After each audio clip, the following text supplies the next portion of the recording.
Thank you for listening to the North Carolina Food and Beverage Podcast, coming to you from the cozy comforts of our palatial homes. I'm Max's next-door neighbor, Brian Hoyle, and your host for the evening. They're here, your busy backyard bartenders, the masters of the takeout menu, the homeschooling, home distancing, Max Trujillo and Matthew Weiss. Hello, and thank you for listening to the North Carolina Food and Beverage Podcast. I am your co-host, Max Trujillo. And I am your co-host, Matthew Weiss. And today, we are virtually traveling to Hookerton, North Carolina, with the folks from Morris BBQ out there. You may have heard of it, and if you haven't, well, it's going to start come on your radar after you listen to this episode. So with us, we have William Morris Jr., Ryan Godley, and the woman who makes the sweet treats, Ashley Morris Godley.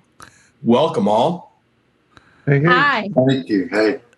And I just did want to also mention that because Max and we know a thing or two and something about barbecue, but we are by no means experts. So we asked Pete Kindom of Original Grills to join us as our barbecue correspondent. So welcome, Pete. Thank you. So Pete's a good friend of ours and has kind of hung out on various missions here and there, food-related missions. And one happened the Saturday after our last happy hour events we did at the kitchen. I think it also corresponded with Pete's birthday. Is that right? Absolutely. And I'm like super fan number one. I think I'm all but 3 episodes listen to every podcast. Oh, my God. That might take him seriously to number 1 on the list because although I would say Terry Caulfield's probably listened to all, but nah, Terry, you've been moved down. Pete's number 1 now. I don't know. I bet Terry's listened to all. You might be a strong number 2. He told me, actually, Terry recently revealed to me that during the quarantine, he had less opportunity to listen to podcasts. So, yeah, he's definitely been shot down a little bit. I was the other way. I actually didn't get to listen during COVID much at all. But before that, I travel a lot with business. So I got to listen to you guys in the car. Well, we appreciate it, man. And anybody that's listening to the show, that's the cool thing. We've had a tumultuous time over these last few months. And food is always a big, important part of what we're doing. I found it to be interesting and talking to Matt how earlier in the year when we were just speculating about all the things that were going to happen in the Triangle in North Carolina, I believe there were 14 potential barbecue joints that were planning to open in 2020. And I believe a lot of that's still happening. I mean, everything probably got pushed back a little bit, but we in some ways said this is 2020 year of the barbecue. And throughout all of what's been happening, I kind of think it really is year of the barbecue. If you think about it, Matt, we had Jake Wood on, who's opening up Lawrence Barbecue, and the guys over at Longleaf Swine, they're still planning to open. They just had to push back a little bit. You've got Sam Jones coming into Raleigh. You have Kenny Gilbert's opening a place. So it's not necessarily barbecue, but it's going to be a lot of cooking. We have Ed Mitchell and his son Ryan. They're opening their place. I mean, there's so much. I'm going to miss a bunch of other ones. That's fine. But the whole thing is when chaos happens, barbecue seems to kind of exist. It's what did you say, Matt? Pandemic proof. Yeah, I mean, I don't know if everybody in this room totally agrees, but from the outside looking in, maybe that could be our first question to William. Perhaps is barbecue pandemic proof? Well, for us, it sure has been. Now, how so? Because we're going to get into the stylings of your restaurant, which are unique, and I'll say that in a moment, but your business is unique in the sense of just your business hours. How many days a week are you open? We're only open 1 day a week, and that's Saturday only. Talk about supply and demand. Well, it's Saturday only, and it's from 8 o'clock until 2 o'clock, and then we close. And the majority of the time, we have sold out prior to the 2 o'clock hour. So we do a lot of meat between those hours, a lot. And why is it that way that you guys are only open during that time? Okay. My granddad started this. The actual restaurant, he started it in 1956. And that's what he did. He farmed during the week and he did barbecue on the weekend on Saturday. And that was his weekly routine. And we have continued it. We call it a tradition continues. And so you guys are farmers during the week, and then you make the barbecue on Saturday. No, actually, I have another full-time job. I do crop adjusting for farmers, but all of the employees there, for the most part, have full-time jobs during the week and work on Saturday. It's fascinating, and the fact that you guys have been doing this since 1956 and really haven't skipped a beat, it's a testament to the community and like what they want. And as it's even been written even on your site, that a trip to Morris Barbecue is kind of like a memorable one, and you get those flavors and you're just like, man, I remember when I went here when I was a kid, or I remember getting meat and taken here. And that's an experience. I mean, we were able to do that. Pete asked us, hey man, going back to that day, on that Saturday, I knew we were going to hang out, and I was like thinking about it. I go, oh, but I've got my mother-in-law in town and I got the kids, so I don't know if I can really make it. I think it was a boys trip. He's like, nonsense, bring everybody. And so we caravanned. How many places did we go to that day, Pete? We did 4 that day, and something happens every single time we do that trip. You guys in Hookerton there win every time. We talk and discuss about all the barbecue and where we've been, and every single time everybody says the best one was that one. Best one was the first one. Yeah, and that's no slouch on the other places that we went to, but there's something magical that happened. And Ryan, I got to ask you, man, like you opened up the pit area and you were showing us. I guess it must have been a B team because Ryan was working that day. But Ryan, you opened up everything, kind of showed us the whole layout of how you cook a pig. I mean, maybe you could paint the picture a little bit with some words and let the listeners know like what your pit kind of looks like in a sense. Well, I think the whole process starts on Friday afternoon when the company we get our pigs from brings them and puts them in our cooler.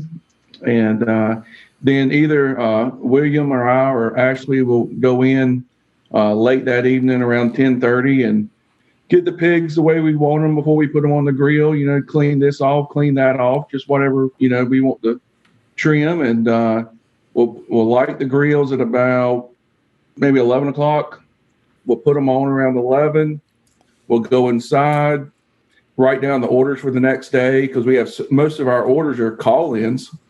And so we'll make bags for the next day, wait a little bit, go back out, check the temperature, and get about 4 hours of sleep.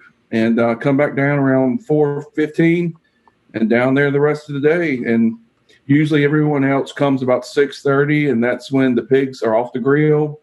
We bring them in and we clean them. So it's a 7-hour cook time. Around that, yeah. Give or take. Ryan, how do you know when it's done? When I'm around pitmasters, everybody's got their own unique way. And Mr. Morris, maybe you can answer that too. How do you guys do it? Everybody's got their unique way. We actually open our cookers, etc. At that time, we're usually around 4 to 4:30 in the morning.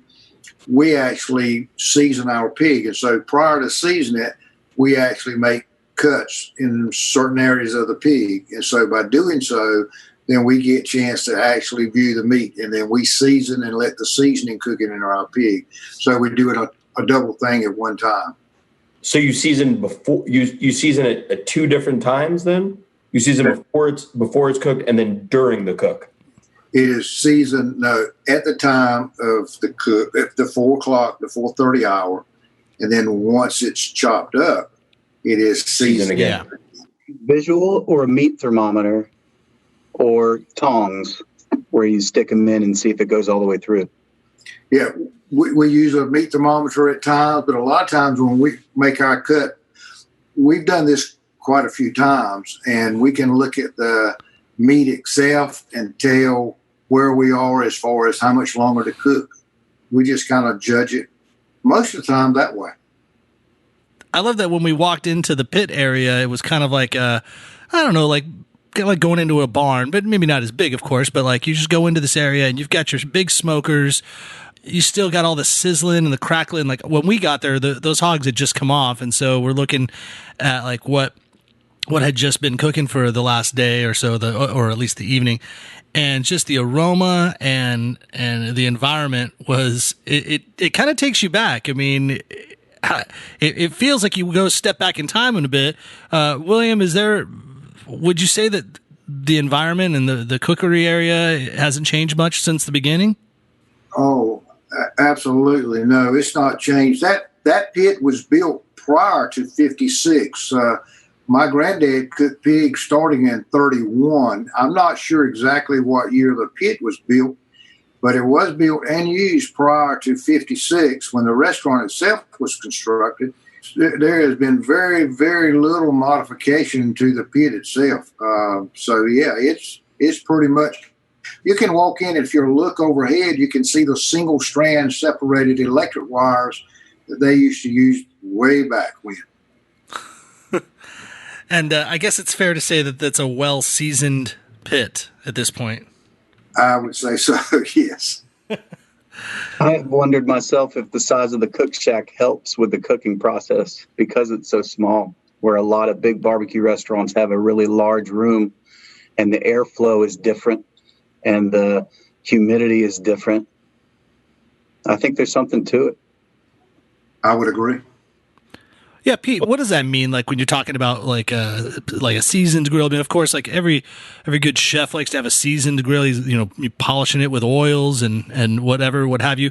But as someone that at Original Grills, you guys are making smokers and grills. What does that mean, and how does that? I don't know. Is there some truth to that? Like, I think there is, especially at lower temperatures, which is how you cook a hog. I think when you get into the higher temperatures, you can actually get it to where it's become a carcinogen. So there's a change there that occurs. When you get into the super high searing, that I think that black that you see that's in a grill that's on your grates, you need to get rid of. But in this environment where you're cooking hog at 220 to 275, if you're really going higher, it's 325, but you're still not breaking that high temperature rate. So it's really easy to clean your grates and make sure everything is good to go for the next cook.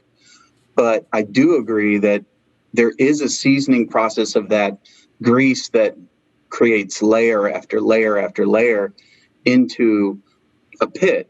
But there is a point when that grease can create a fire. So you've got to be careful about your balance there, about how far it goes, in my opinion. So you want to have some layer there, but you can't have too much. This brings up a great paradigm here. Okay. Let's say, so what temperature do you guys get the grill? Like, what's the ideal temperature you get it to, or the smokers, when you're cooking your hogs? Actually, we cook ours at 400. Oh, at 400. Okay, because I was saying that 7 hours, a little bit plus, that seems like from other, barbecuers, that seems like a somewhat fast cook to me. But nonetheless, the question is, so take one of your original grills there, Pete, and take your guys. I would love to do like a side-by-side comparison again. And again, Max, you're going to say this is my selfish outlook. Because you're just hungry for barbecue.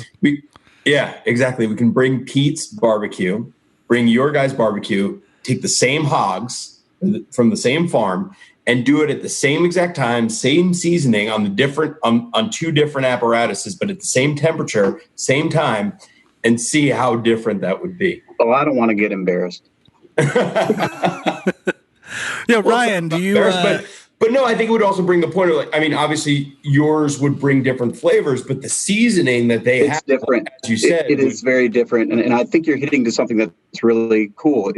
One part that. What I love about Morris Barbecue is jokingly, I call it a barbecue unicorn, because, if you look at what happens south of there in Aden, they're saying only on wood is good, but these guys are crushing it and doing it differently. And of course, you just heard they're using a different temperature, and that allows the fat to drip out. It also allows the skin to crisp. And I think that's part of why their flavor is so good. Now, when you mention Aden, you're referring to Skylight, is that right? You're talking about? I don't want to put any names on that. I don't want Sam Jones to come find me and kick my rear end. No, I'm just kidding. But there are two restaurants in Aden, and believe it or not, both of them are very good. So Skylight gets all the press, But there's another one in town that's pretty doggone good. And if you put sandwich for sandwich, I don't know. Well, who you is might this? want to give it a shot. You're not going to tell us the name now? It's Buns. Okay. Buns. B-U-M. And then I mix it up with Buns that's in Windsor, which is also really good. So yeah, this is just an effort of just trying to get a lot more barbecue in our mouths and just trying to experiment. But why not? I'm totally fine with that. So let's talk about Hookerton.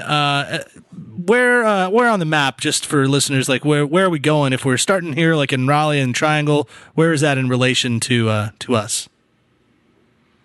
We are about 10, 12 miles from Kinston, 20 miles from Greenville, 25 miles from Goldsboro or Wilson. Okay. And kind of centrally located between all of those cities mentioned. Yeah, it was a beautiful trip to get out there. We also picked an amazing day. It was I guess it was probably the first week of March, right? Well, it was your birthday, Pete. So what day was that? It was the 7th of March. There you go. Which usually is the Duke UNC game, which it was this year, which I miss sports. Yeah. Although that Duke UNC game really, as far as all Duke UNC games, meant very little. Yeah. This year. Just because UNC was so god-awful. And no one went anywhere. Uh-oh. Ryan's showing off his UNC root for the Tar Heels myself, Ryan. He's showing me his hat now, but come on. They were pretty bad this year. Let's be honest. I've already forgotten about it. The season didn't exist, right? I don't know what you're talking about. So, yeah. All right. Something you do know what I'm talking about, though. I want to get back to, and we'll talk more about Hookerton, but so that just brought up the question. So you cook it at 400 for about 7 hours, 7+. But then what's the exact temperature that you're looking to pull it off at? And how many places do you check to make sure that temperature is right? And I'm asking, I guess, for more of like the home barbecue, again, trying to like, or the home pit master trying to reestablish his own thing and be like, oh, I want to recreate that flavor. Well, one thing I think that need to keep in mind is our pigs are probably a little bit larger than the average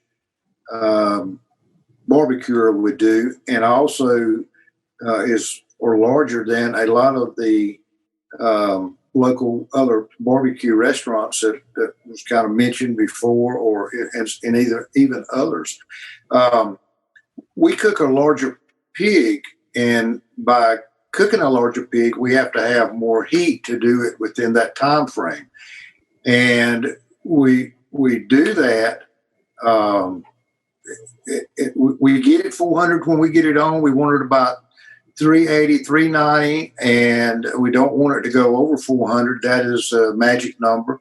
And then we cook that for the entire time, which is about 7 hours.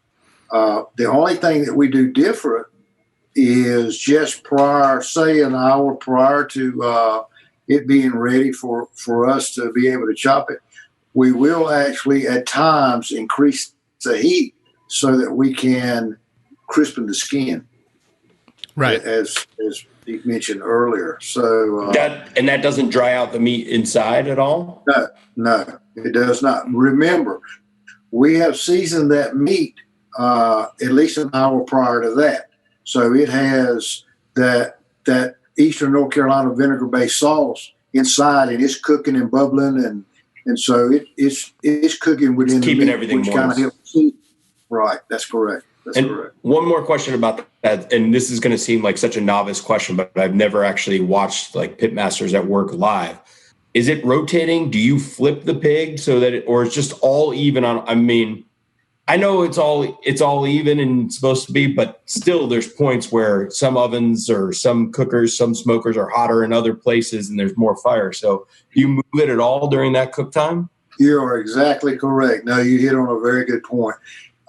We start off with our pig basically meat side down, skin side up, and then we cook that till about the 4:30 hour. Then they are turned over, and once we turn them over, that's when we make the cuts that we know where to make them at, so we can test and make sure that it's, getting done or going to be done within the 2 hours that's left. Then we season it, and that's when we usually up the heat actually, so that the skin will now be down towards the fire. So that helps crispen the skin. I want to talk about the most memorable bite of food that I had there. But first, I want to talk about the Folks Foundation, because they're an awesome sponsor of the podcast. They help take care of keeping the lights on in this place. And today, we're actually recording this episode on June 1st. And so it might be released a little bit later. But today, on June 1st, the compilation vinyl album called The Carolina Quarantine Project was released. And that's where Carolina-based musicians and duos showcase their songs written while they were sheltered in place. They've been pre-selling it all through the month of May, but now it is available for you directly. You can actually buy a vinyl album. That's something that your great-grandpa would have been playing way back in 56, although back then it was probably the Big Bopper and Chuck Berry. But I listened to the album yesterday, and it was pretty great. There's bands like Migrant Birds, Stray Local, Ghost of Liberty, Neville's Corner, Of His and Hers, Couldn't Be Happiers. It's really fun. It's eclectic. You get some old kind of like Carolina bluegrass, but then you also just get just some soulful singing as well. So check it out. All the proceeds go to the artists that performed it all. You're really helping people that are amazing artisans, and that's what the Folks Foundation does. They support crafters and artisans of North Carolina and support a bunch of what they can do. I do happen to know, I believe some steel guitar was played by Pops. Is that right? Your grandpa? That's correct. Yeah, so you're akin to some musicianship out in the area. Are you yourself? Did you shelter in place and record any original songs too? No, I didn't get the gift. No. What about you, Ryan? You look like more of like a tenor singer in an opera in my mind. Do you belt things out? In the shower. Yeah, I don't have any talent whatsoever in the musical realm. Now, my wife can play the piano. A little. There you go. Well, for everybody, check it out. Go to folksfoundation.org or click the link in our show notes. Get the new album, The Carolina Quarantine Project. But I do want to talk about the one thing that seems to sell out, I think, every time, every Saturday. And Ryan, you and I were talking about that on the phone earlier, and I think it's probably based off of that cook time when you flip that hog, talking about the skin tray that you can order there. And I think when we got there, we were trying all the food, I don't think there was any skins left. And then miraculously, you're like, oh, here, by the way, I got an order. And you handed it to us. And Matt, I know you like to keep healthy. This was not that. This is just straight up pig skin cooked properly. Please explain to us this process or what you're doing here and the flavor component, all that. Like, I want to know everything about the skins, please. Well, basically what they do is, like he said, once they have the pigs flipped over, want to make sure they can get them as crispy as possible. So when we're cleaning the pigs, we take the skin off, and actually William's sister and his niece make all the trays. They take the skins apart. We put them in like half sandwich trays. Yeah. And we sell them. We don't chop them up in the barbecue, although that would be really good if you ate it right there at that moment. But we have our barbecue and warmers. Mm-hmm. And once the skin, gets hot, it's not going to be very good. And the skins are probably the most popular thing we have there. People love them. We sell out of them a lot of times before Saturday opens. William gives his phone number out, and people call Wednesday, Thursday, Fridays to order skins or ribs or whatever. And I would say since the COVID, basically since you guys were there back in March, we probably had skin available to sell on Saturday morning, maybe once or twice, and that's it. And that's selling 40 or 50 or 60 skin trays Saturday. So it's just all sold out. Very popular. Everyone's just calling in advance to make sure they get it. Well, yeah, I mean, people, because I don't know of anywhere else you can get them like that. A lot of times you'll get skin, you can go to places and they'll be fried. You'll get a bag of them or something like that. But straight off the grill, I'm not familiar where you can get them anywhere like that. And it is definitely one of the things that set us apart. I always told people we can sell skin, we can stop selling barbecue. because that's just people line up for both, but they really pre-order the skins. So Max, there you go. It's not actually that unhealthy. It's just the skin that's crisp because of the temperature, and you don't fry it or do it. Is that so? What you're saying is you don't do anything except just separate it from the barbecue on the grill. Absolutely. 4 out of 5 cardiologists recommend eating it. Hey, Ryan, would you say that in your region that people evaluate how good of a pit boss or pit master or griller you are by the skin? Yes, that's a major factor. I think that by the skin and how much moisture is in your barbecue, I would say those two things are the biggest things people talk about. Is the barbecue dried out and how's the skin? Because we'll sell the skin and people will, take a skin tray and put it in their barbecue, which is really good to eat, put it on their sandwich. We just don't chop it up just because of the way we're set up. And you said you didn't put it in the sandwich unless you eat it right there on site. Yeah, we don't put it like a lot of people will chop it up. They'll put it in a warmer and serve it. But once it gets to a certain temperature, it just gets soggy. The whole complexity changes. Right. It probably just tastes kind of like a fat ball or something at that point it's completely different. I mean, it's completely different texture and everything. That's got to be labor intensive though, to separate the skins. No, when you're chopping it up. No, it is, but the pigs cook so well, the skin comes right off. I mean, you really could just pull it right off. But yes, it is a little labor intensive to make sure the pieces are in the trays and to fix the trays. I mean, absolutely. And that's the interesting part about that is you guys are doing just like you're hyper focused in the sense that you're just cooking pigs. I mean, obviously, and Ashley, we're going to talk a little bit about your desserts as well. But when you go to like certain barbecue places, it's pigs, and then there might be some fried chicken, or dare I see somebody does some brisket or so. But here, like you have a singular focus. It's barbecue, and barbecue is a verb and a noun, and it's just pig, right? That's it. He does fabulous barbecue chicken, and we actually do that on our catering menu. Okay. They're not set up to do that at the restaurant. I think the thing is we cook the max amount of pigs we can. We can clean about 4 pigs in about 2 hours, and that's chopped, everything put together, and that's an undertaking. I mean, as big as the pigs are, we don't really have time to do anything else. The main focus is barbecue and slaw and hush puppies. That's it. And then let's talk about those whole cakes and pies. When we were there, we had, oh my God, what's the name of it's kind of like it's chocolate, whipped cream. There was a special you were doing, but oh my gosh. I think it was chocolate eclair. Maybe it was a chocolate eclair. Maybe chocolate eclair. Yeah. Just unreal. And of course I brought my kids, my girls, and they just went nuts. And that's the thing that they remembered more than anything was the desserts, of course.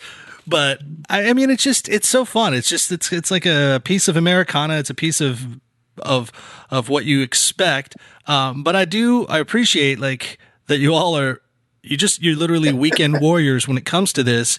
So like on a Tuesday when you're in the middle of just doing your regular job, are you thinking about barbecue? Is this a good respite from the things that you normally do? Or how does that work in the management of your life, that you have this completely separate thing that obviously is very well received and busy, but how does that process work in your life? We're definitely we're definitely thinking about it. We're looking forward to it, just like our customers are. And because I'm looking forward to eating it just like they are. But there's definitely, it is just a 1 day a week business, but there's definitely other preparations that go into that. Ryan and I, baking the cakes and stuff, that has to be done ahead of time, usually on Friday evenings. We're getting off work and coming home and baking, anywhere from 4 to 10 cakes to sell. And on Dad's end, there's getting supplies and then of course Ryan does our social media, Facebook and stuff. So we're trying to get people ramped up and excited about it. I love his TikTok videos, by the way. Great dancer. Yeah, I practice a lot. Mm-hmm. Wait, Ryan and Ash, are you guys in the same business that Dad is? Is that a family business as well? Or what do you guys do when you're not thinking about barbecue? I work in an accounting office. I go back there and rest Monday through Friday. And I'm an assistant manager at our local Hallmark store. Okay. Yeah. So I'm sure you've been asked this question a lot. Has anybody ever, or have you ever thought about, well, we could actually do this full time and leave our other jobs?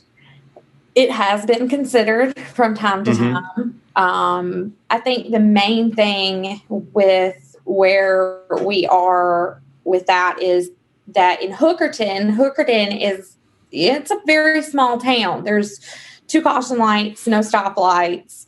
You've got a Family Dollar so we get a lot of business from out of town. We have considered being open more during the week, but again, it's small local towns. The bigger towns are about 30 minutes away from us.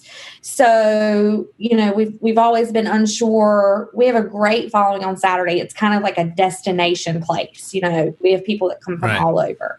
And they make a plan. It's kind of like a field trip, Sure. Where, we wonder, would it be the same during the week? We have toyed with in the past, maybe spending another day, or we do have a food trailer and we do a couple festivals, maybe at some point extending that. But we're all pretty busy. We would love to do some more, but it's kind of one of those jump in both feet or not. Well, right.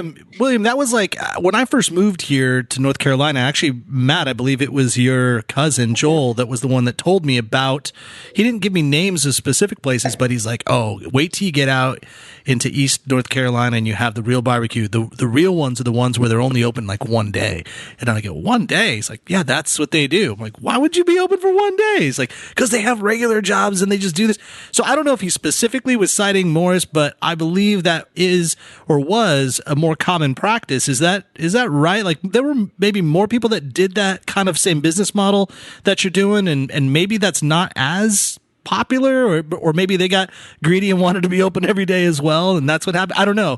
But could you speak to that, William? Like, was that kind of like the impetus of many people that did barbecue back then? Well, many years ago, I can only remember one other place that was just a Saturday barbecue restaurant. But I do remember a couple more that were like 3 days a week.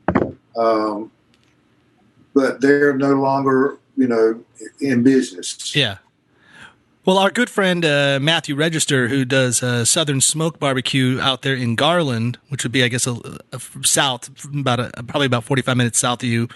And that's my wife is a food photographer, and she shot his cookbook last year, which was beautiful, Southern Smoke Barbecue. He kind of was doing it that way, but then he also was like, well, I can get a food truck and maybe do that, and then heck, I'll do some catering as well, and I'll do weddings or whatever. And so now that's kind of turned into a full-time gig for him, but diversified in a sense that he's got the catering over here and the food truck over here, but he's still at the Southern Smoke place. It's really just kind of weekend service. So he's kind of doing that same thing, but instead of adding and subtracting on a data sheet like Ryan's doing, I think he's just still, driving a food truck around or something during the week.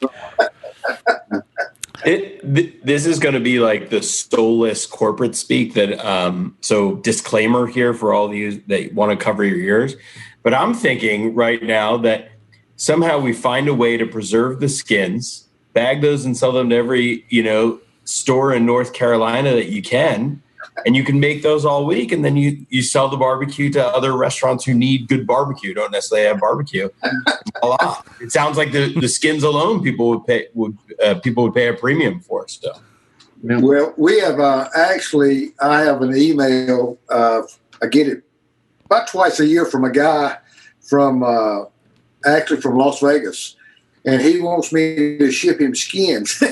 And he has offered to pay me just about anything I would name to ship him some skins. That's the truth. Yeah. His name isn't Steve Wynn, right? He doesn't own all the casinos out there. I'd say make that deal with that guy. I would hand deliver them to him. Yeah. William, that begs the question. Your name is William Morris. And Yes. so for any of those that have ever listened to this, that have ever been in the entertainment industry, I have to ask you, you must get a lot of emails from actors or perhaps even get headshots sent to you all the time. I do.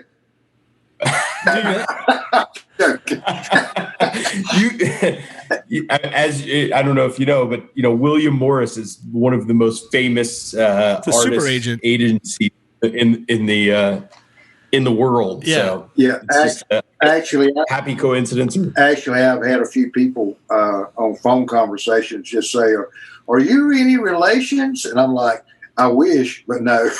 Yeah, I really can't think. This guy finds talent in all sorts of places and can make amazing barbecue. I mean, talk about could you consider like a more polar opposite type of synonymous name? Like there's there might be a guy named Will Smith, but I guarantee that what he does for a living is not as polar opposite as being an East North Carolina pitmaster versus a super agency in Hollywood. But Right. well, we were talking about the fried chicken. I will give credit, Pete, going back to that special day we had out there. Big shout out to Grady's when we went and had Grady's. Or Grady's. I'm sorry, Grady's, not Grady's. We were at Grady's. Thank you. Their chicken, I will declare, was the best fried chicken I've ever had in my life. Yeah, that was delicious. Yeah, so that's a nice shout out to them because they do an excellent job too. And that was, oh my God, unbelievable. Hey, Max, one of the fun parts about driving out in Eastern North Carolina, like you were talking about in all the barbecue restaurants, is we do need to remember we're losing so many, just as we're gaining a whole new generation of barbecue pit masters. There are so many that are falling by the wayside because it's just too difficult of a business to keep going. There's Wilbur's, there's Allen & Son, there's Chaps, there's all sorts of places that have just had a very difficult time doing business because it's a difficult job and it's very hard to make money and the margins are small. And these are all problems that we're dealing with right now. But yet we've got a whole new generation coming in that's trying to take it to another level. And I think as we have this whole new generation that's doing that, it's good to remember places like Morris, like the founders that have done this since the 30s, 40s, and 50s, and make sure that we respect and honor the traditions and the way of cooking that has occurred. And if we can do that and bring that into it and then also take it to new levels, then we've really accomplished something magnificent. That's well said, man. Yeah, I mean, I think, there's this thought as we were speaking to some of the younger aforementioned barbecuers and pitmasters that are opening, there is a conversation that we had with a lot of them saying, so you're not just doing pig, like whole hog pig, you're also doing brisket and you're also doing fried chicken. And their answer many times was like, yeah, it's time to give people in this area like new interpretations or new things that, maybe it's not what you thought existed in North Carolina, but that doesn't mean that we have to continue to do the same things. But what you're saying, Pete, is really true. I mean, if we don't hold on to the things that define the area as kind of the standard, then we may lose that. And so it's pretty awesome to see businesses that have stuck around the test of time. I mean, I try to do the math on the top of my head, but what is that, 64 years that you all have been in business? I mean, that's a wild testament. I mean, granted, you guys barely work 1 day a week, come on. If you translated that, we basically have to divide the hour. You really have only been open for like 10 years, really, when you divide it down. So, but well said. Sorry, Matt, what were you saying? No, I was just going to ask you guys, if you travel for barbecue, if you have personal favorites outside of your own, if you have a vacation day or a holiday day, if there's any place you travel to go. Well, for me, I travel quite a bit in my job, and I love barbecue, and I eat barbecue from other places. I love to try new places. I like to try hole in the walls, and then the regular kind of corporate barbecue, so to speak. And I eat them, and I'd be telling you a story if I didn't say I kind of try to compare them to ours. And of course, and I eat a lot of good barbecue. There's a lot of good barbecue out there, and I can't say that the only favorite I got is Morris Barbecue. But there's some good barbecue out there, and I love it. I just love to eat barbecue. Let me ask you this: if let's say you were going to do like a spinoff, we talked about before the show, if there was an action adventure series called Team B, based on like sequel to the A-Team. But if you were going to do another type of barbecue that was wildly different, you were going to go full time in it. Is there anything that in your travels you found that said, "Oh wow, I would like to try that or tackle that"? Yeah. Honestly, I would have to say no. I think, and the reason I say that because I love Eastern North Carolina barbecue. Mm-hmm. I mean, to me, that's what North Carolina is all about is barbecue, and for us, it's Eastern North Carolina barbecue. And I mean, I don't know how do you get anything any better than that. Yeah. Yeah, Matt, are you going to tell the guys making champagne to like start making some Malbec too? I mean, guys in Champagne have started to make, still Pinot Noir and try to make it well. So, I mean, you never know. And as you said, with everybody coming into Raleigh, 12 to, I don't know. Yeah, you said 14, 12, somewhere around that number. Yeah. People are doing all kinds of amalgamations and different spins on barbecue, which is becoming interesting. And I think it presents a very interesting dichotomy of the steadfast classic versus the new wave barbecue. Because honestly, I think there's room for all of it. Yeah. So before we get out of here, just be talking a little bit about like what's happening in our world a little bit right now with the quarantine that's kind of kept people from going in and out of like in-room dining, and obviously like takeout is king, and I think that's where a lot of barbecue places were able to have a viable spot, because barbecue is kind of essentially is easily packageable, right? And it's really good on the go. And I would say, when you go to a place to get barbecue, the dining room or the dining experience isn't, and I'm just speaking on from my side, isn't necessarily like the driving force of why I'm going there. I'm going there because I want the taste and the flavor of barbecue. But you can typically dine at Morris. You guys have a dining room that currently right now, I guess you're not doing in-room dining, or you're slowly getting there, maybe through phase 2 or so.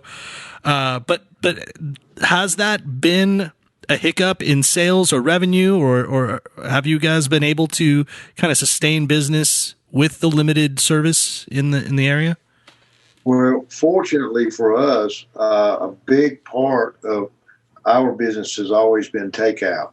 Yeah. And our dining room only seats about 35 people at max capacity. And we have a picnic shelter area, of course. But for us, honestly, we have really been blessed for the past 2 months or so. Our business, where we are maxed out cooking. Yeah. And ours has increased. And I think another thing has been because of our takeout, a lot of the people by the weekend, they're ready to get out of the house. So they take that road trip. And we have had, the most new customers from, 50 and 100 miles away. I mean, we had people the other week just come from Virginia for barbecue, just something, getting out of the house, so to speak. So for us, it's been great. That's been a common trend for the old Trujillo household. In my household, for the last, I'd say 6 weeks of this quarantine, we'd pick one day, typically a Saturday, and we'd go somewhere, whether it's Saxapahaw, we went to Greenville, South Carolina, we went to we went, down. Well, obviously we saw you guys right like the week before the quarantine hit, and then and Garland out there to see Matthew Register's place at Southern Smoke. But it really is I implore everybody, like, what better way to just go out and have a good time? I mean, Pete, even for you, for your birthday, just getting a bunch of bros together and hopping from one place to the next. I mean, it's such a great experience. I appreciate you inviting us to be a part of that as well. I first found out about this place. I was working at Lenore Memorial Hospital, and they kept telling me about this place that was only open on Saturdays. And I was like, the last thing in the world I want to do is get in my car for an hour and a half after I traveled all week. And I did, and I went down, and I've been going ever since.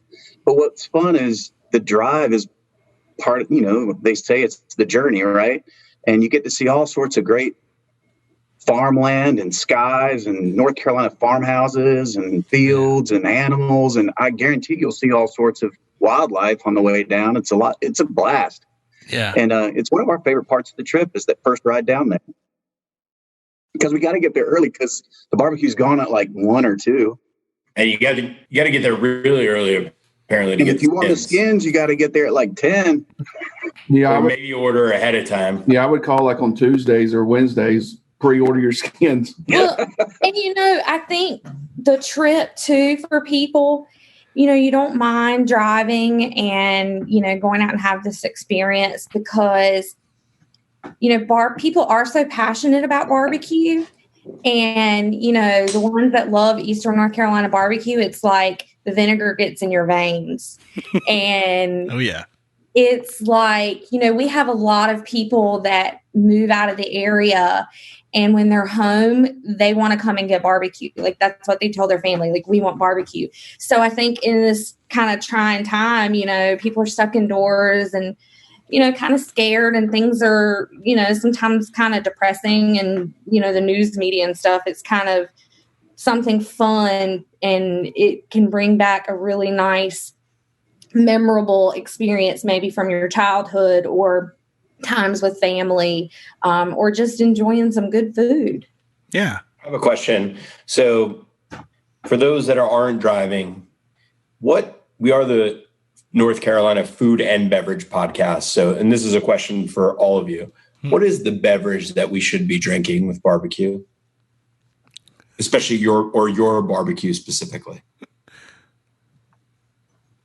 Well, in my opinion, I think everything goes with the barbecue, whether it would be everything. Yeah. That's not an answer, William Morris. It's a very diplomatic answer, but yeah. You know who probably would agree with you. And when you're driving out there, you should probably find one of the Triangle Wine Company locations because they're in 4 different parts of the Triangle, in Morrisville, in Southern Pines. Not sure where that is related to you. All the way on the other side. Yeah, all the way on the other side. But maybe you're making the trip from Southern Pines. Yeah. And they're in Holly Springs, and their flagship store in Cary. They're a great shop for all types of beverages, wine, beers, mixers, non-alcoholic sodas, etc. So go to Triangle Wine Co. and use the NCFB promo code. You'll receive a nice discount. And they're also during this time doing curbside delivery and also delivery to your home. So hit up trianglewineco.com. Let's be honest. You're drinking beer when you're having barbecue, right? Come on. Ryan, Pete's shaking his head no. Got to go with the Carolina Clear moonshine. Oh, yeah. How could I have missed? Carolina Clear. Hey, Pete, before we get out of here, I know we gave it the title at the top. We talked about Original Grills and how you're our but for one, you did a fantastic job as our specialist here about barbecue. So thank you for coming on the show and doing this. But give a shout out to Original Grills. I've seen and used your grills. You've helped us out over at Y Hill last 4th of July. You and your chef, your pitmaster, brought a whole. Actually, I got to tell that story. You brought the smoker, but you gave me an address of where to get the pig, and I pulled up in my truck with the chef and the sous chef. We drove out there and picked up an entire whole hog, put it in a cooler in the back of my truck, and at that point, taking a picture with my beard and my trucker hat in my Ford F-150 and a whole hog in the back, I had to send it to all my Los Angeles friends, and they just went, "Bro, you have changed." Yeah, you're straight country now. Yeah. So, but you helped us out at Y Hill. We did a big cookout that day, except for Mother Nature did not play nice and stormed on us almost the entire day. So that was pretty awesome. But talk to us a little bit about Original Grills. Yeah, absolutely. First off, I want to say this has been a lot of fun. I'm a big barbecue nerd, first of all, and these are some of my favorite people. So this has been a blast for me. And Original Grills started with a business concept that we would work our way backwards. We try to learn grills by repairing them, cleaning them, and fixing them, and replacing them, and learning everything we could about grills in general, whether it was gas or charcoal. Pellet smokers. Yeah, pellet smokers. That's right. And so we've got a good knowledge base of that. We do have a pitmaster that wanted a barbecue cooker or pig cooker done to his exact specifications. So that's what we have created. It's a trailer smoker, and then we have one for the backyard. We are coming out with one sooner that will be even smaller, so it's a little more of a manageable size, because the small one we have now is 700 pounds. So obviously we're going to need something that's a little more manageable. But the pig cooker itself is over 1,200 pounds and is all straight wood. It uses a barn doors and drawers system. We love cooking barbecue. It makes for an incredible catering cooker because it's an heirloom. It's something you'll pass down. It's not a oil drum that's been hollowed out, and I'd call it's not your granddaddy's cooker. It's built like it's going to last when you're a granddad. So it's something you can pass down. It's very easy and manageable. It's all about airflow. So it's easy to manage that airflow to get to the right temperature. You can vary the temperature significantly. It will sustain. The pride and joy of the pig cooker is that it only requires one refuel for a whole hog, which is unusual. Usually you're tending fire all the time. That insulation of the steel and how thick it is does help with the meat itself and allow it to maintain that juiciness that Ryan talked about. You get used to your cooker and that's the way you roll, and this one allows you to get there quicker because it's so easy to use. Yeah, so you could, and this sounds like a commercial, and who cares? You're my friend. I'm going to make this sound like a commercial. You could contact Original Grills for custom-built wood, charcoal, patio cookers, pig cookers, and built-ins, plus also just the maintenance and service of it, right? So you can have it installed in your house, or if you're a chef and you're looking to expand and get a smoker, you could also have that built in, or maybe just have a cool trailer smoker in the back of your restaurant. Now that with the grill bill that passed 2 seasons ago, we have now been able to license outdoor grills as part of a commercial kitchen for restaurants. So you can really kind of expand your entire kitchen if you're a professional chef in North Carolina, and you could do so by getting something like an awesome smoker from Original Grills. So yeah, it's awesome. I'll be waiting for mine to be delivered after that beautiful live read, and that also goes for Matt too. So just two. No, I want mine custom built. He wants a New York Giants logo emblazoned on there, or maybe could you do like a press? Like the little press where you can imprint. Yeah, like a grill press. A grill press brand with our logo on it, the NCFB. There you go. Yeah, the NCFB Original Grill. We will endorse that for sure. Yeah. I would like the planning session on this grill. So go ahead and schedule it. Let's do this. I want a hammock attached to mine so I can just chill. Set it and forget it. I appreciate everybody getting on this call, and we don't need to tell you. You got to get out there and get some East North Carolina barbecue, but only on Saturdays, which is awesome. Before we get out of here, we will see you soon, and I'm going to put in a freezer bag some Proof Alcohol ice cream and bring it out to all of you guys, because Proof Alcohol ice cream is delicious. It's 7% alcohol. I'm thinking, well, Pete already mentioned he liked that moonshine, so maybe we'll get him some strawberry moonshine. I'm thinking William Morris down over there. He looks like a coconut rum type of guy. That's what I'm thinking. I'm thinking he's bourbon caramel. Well, yeah, and Ashley, since you bake, you could be the apple pie moonshine. I think that would be in fitting with you. Ryan, sorry, we ran out. No ice cream for you. My fault. I'm just kidding. No, but go to Proof Alcohol Ice Cream, which is conveniently also sold at Triangle Wine Company. See the synergy there? Ooh, that's a word you guys use in your 9-to-5 jobs. Synergy. And then, but then you can also get it at Lowe's and at Harris Teeter all throughout North Carolina. So go to proofalcoholicecream.com or check the links on our show notes. And that's all I've got. Matt, what else we got? I think it's pretty clear what you have to do after listening to this. You got to go out to Hookerton, go to Morris Barbecue. You will eat and drink. Very good. Thanks for listening to the NC F&B podcast. And if you've stuck with us this long, review us on iTunes, and remember, 5 stars are encouraged.